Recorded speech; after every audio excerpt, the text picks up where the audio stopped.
بسم اللہ الرحمن الرحیم۔ اپنی بیٹیوں کو یہ سکھائیے، کسی بھی مرد سے معاملہ کرتے ہوئے حدود کا خیال رکھو اور اپنا وقار برقرار رکھو۔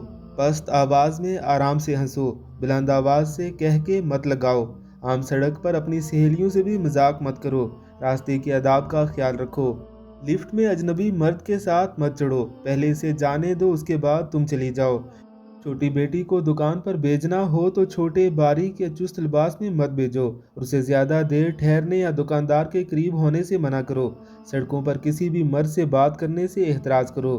بعض نفسیاتی مریض ہوتے ہیں، عورت کو نقصان پہنچانے کی کوشش کرتے ہیں۔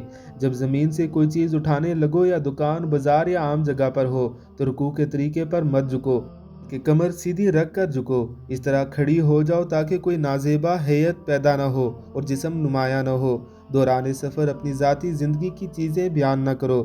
دیواروں کے بھی کان ہوتے ہیں، وہاں بلند آواز سے بات نہ کرو بلکہ اطمینان سے اللہ کا ذکر کرتی رہو۔